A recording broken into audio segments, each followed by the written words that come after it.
আমার আল্লাহ নবীজিকে মেরাজ করিয়েছিলেন। নবীজি কোথায় মেরাজ করেছিলেন, কোন পথে গিয়েছিলেন? চলুন না সেই রাস্তার একটু বর্ণনা আজকে শুনি। এই পৃথিবীটাই আমরা অনেকেই এখনো ঘুরে দেখি নাই। পৃথিবী তো দূরের কথা, বাংলাদেশটাই এখনো আমাদের দেখা হয় নাই। বাংলাদেশের আনাচে কানাচে যাওয়া হয় নাই। কিন্তু এই পৃথিবীর চাইতে 13 লক্ষ গুণ বড় করে আমার আল্লাহ সূর্যকে বানিয়েছেন। পৃথিবীর চাইতে 13 লক্ষ গুণ বড় ওই সূর্যকে আল্লাহ এত বিশাল করে বানিয়েছেন। রাতের আকাশে যে আমরা নক্ষত্রগুলো দেখতে পাই, মনে হয় যেন একটার সাথে আর একটা লেগে আছে, বালির মতো গিজ গিজ করছে। কিন্তু বিজ্ঞানীরা কি বলে শুনে নেন, একটা থেকে আর একটার দূরত্ব কমপক্ষে 4 আলোকবর্ষ। 1 আলোকবর্ষ সমান প্রায় 10 লক্ষ কোটি কিলোমিটার। আমাদের সূর্যের একটি প্রতিবেশী নক্ষত্র আছে, নাম হলো তার প্রক্সিমা সেন্টারাই। এর দূরত্ব হলো প্রায় 4 আলোকবর্ষ, মানে প্রায় 40 লক্ষ কোটি কিলোমিটার। 1969 সালে বিজ্ঞানীরা অ্যাপোলো 11 নামক রকেটে চড়িয়া চাঁদের দেশে ভ্রমণ করেছিল। ওইটার গতি ছিল 1 সেকেন্ডে বাবা 12 কিলোমিটার।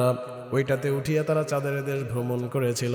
কিন্তু আজকের বিজ্ঞানীরা একটা হিসাব বের করেছেন, ওই অ্যাপোলো 11 নামক রকেটে ছড়িয়া যদি কোনো ব্যক্তি প্রক্সিমা সেন্টারাইতে যেতে চায়, তার সময় লাগবে কমপক্ষে 1,08,000 বছর। এই এত বিশাল করে আমার আল্লাহ এই জগৎটাকে বানিয়েছেন। রাতের আকাশে যেটা আমরা দেখতে পাই মনে হয় ওটাই আসমান, কিন্তু না, ওইটা আসমান না। আমরা যে গ্যালাক্সির অধীনে আছি নাম হলো তার মিল্কওয়ে গ্যালাক্সি। মিল্কওয়ে গ্যালাক্সির 7টা বাহু আছে। একটা বাহুর নাম হলো অরিয়ন আর্ম। আর ওই অরিয়ন আর্মের ভিতরে আমার আল্লাহ সূর্যের মতো 40,000 কোটি নক্ষত্র তৈরি করে রেখেছেন। সেই সূর্যের অধীনে আমাদের বসবাস। আবার মিল্কওয়ে গ্যালাক্সি, তার প্রতিবেশী একটি গ্যালাক্সি আছে, নাম হলো তার অ্যান্ড্রোমিডা। মিল্কওয়ে গ্যালাক্সি থেকে অ্যান্ড্রোমিডার দূরত্ব 26,50,000 আলোকবর্ষ। 1 আলোকবর্ষ সমান যদি প্রায় 10 লক্ষ কোটি কিলোমিটার হয়, 26,50,000 আলোকবর্ষ সমান কত? এইরকম অনেকগুলো গ্যালাক্সি নিয়ে তৈরি হয়েছে গ্যালাকটিক গ্রুপ। এরকম অনেকগুলো গ্যালাকটিক গ্রুপ নিয়ে তৈরি হয়েছে লোকাল গ্যালাকটিক গ্রুপ। আবার অনেকগুলো লোকাল গ্যালাকটিক গ্রুপ নিয়ে তৈরি হয়েছে সুপার ক্লাস্টার।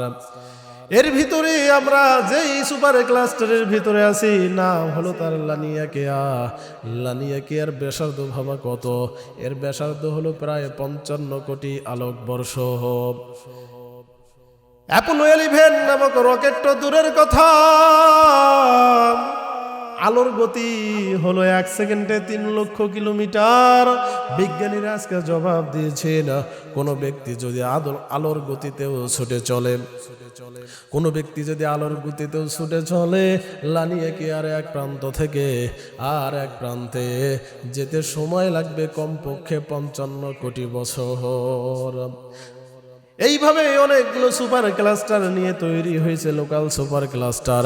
আর লোকাল সুপার ক্লাস্টার যে কতগুলো আল্লাহ পাক তৈরি করেছেন বিজ্ঞানীরা আজ পর্যন্ত হিসাব করতে পারেন নাই। আর এই সব কিছুই রয়েছে শুধুমাত্র প্রথম আসমানের নিচে। আবার প্রথম আসমান থেকে দ্বিতীয় আসমানের দূরত্ব হলো 500 বছরের রাস্তা। কত কিলোমিটার গতিতে গেলে, কোন গতিতে গেলে 500 বছর অতিক্রম করা যাবে আমার আল্লাহ কিন্তু বর্ণনা করেন নাই। প্রথম আসমান যদি দ্বিতীয় আসমানের উপর রেখে দেওয়া হয়, এর আয়তন হবে শুধুমাত্র একটা আংটির মতো।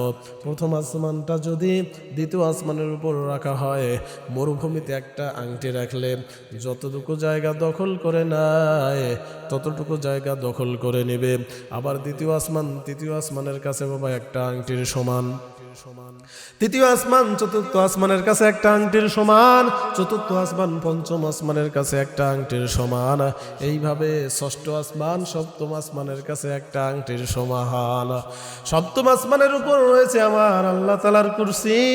সপ্তম আসমান যদি আল্লাহর কুরসির উপর রাখা হয়, সেটাও হবে ওই মরুভূমিতে একটা আংটি রাখার সমান। আবার সপ্তম আসমানের উপর রয়েছে আমার আল্লাহ তাআলার আরশ। আল্লাহ তাআলার কুরসি যদি আরশের উপর রাখা হয় সেটাও হবে মরুভূমিতে একটা আংটি রাখার সমান। আর এই সব রাস্তা পাড়ি দিয়ে আমার আল্লাহ আমার নবীজিকে আরশে আজিমে নিয়ে গিয়েছিলেন। সেখানে আমার নবীর সঙ্গে আমার আল্লাহ 27 বছর গল্প করেছিলেন। নবীজি আমার আল্লাহর সঙ্গে সাক্ষাতের পর কথা বলার পর পৃথিবীতে ফিরে আসবেন। হঠাৎ নবীজির মনটা খারাপ। আমার আল্লাহ ডাক দিয়া বলেন, রে প্রিয় হাবিব, ও নবীজি আপনার মন কেন খারাপ? আপনার মনটা কেন খারাপ? আমি 27 বছর আপনার সঙ্গে গল্প করলাম, জাহান্নাম দেখলেন, জান্নাত দেখলেন, জান্নাতি খাবার আপনাকে পরিবেশন করলাম, এখন হাসি খুশি মনে পৃথিবীতে ফিরে যাবেন, মনটা কেন আপনার খারাপ হয়ে গেল? আমার নবীজি ডাক দিয়ে বলেন, আল্লাহ, আমি নবী আপনার সঙ্গে দেখা করলাম, আপনার সঙ্গে আমি সাক্ষাৎ করলাম, কিন্তু পৃথিবীতে আমার অনেক গুনাহগার উম্মত, তারা তো আপনার সাক্ষাৎ পেল না, আপনার সঙ্গে দেখা করতে পেল না। আমি নবীজি আপনার সঙ্গে সাক্ষাৎ করলাম, আমার উম্মত সাক্ষাৎ করতে পারলো না, এই ব্যথায় আমার মনটা খারাপ হয়ে গেল। আমার নবীজি ডাক দিয়ে বলেন, আল্লাহ, আমার উম্মতের সঙ্গে কিভাবে সাক্ষাৎ করবেন? আজকে যদি একটু না বলে দেন মন আমার ভালো হবে না। আল্লাহ পাক ডাক দিয়ে বলেন, প্রিয় হাবিব, ও প্রিয় নবী, আপনি পৃথিবীতে ফিরে যান। আমি আল্লাহ আপনাকে কথা দিলাম, আপনার সঙ্গে যেমন আমি দেখা করলাম, আপনার উম্মতের সঙ্গেও আমি আল্লাহ ঠিক সেইভাবেই দেখা করব মেরাজের মাধ্যমে। আসসালাতু মিরাজুল মুমিনিন। তবে আপনার উম্মতের জন্য মেরাজ হলো নামাজ। আপনার সঙ্গে যেমন আমি দেখা করলাম পর্দার এপারে আর ওপারে বসিয়া, আপনার উম্মত যখন নামাজের মধ্যে দাঁড়াবে, আপনার উম্মত যখন সিজদায় যাবে,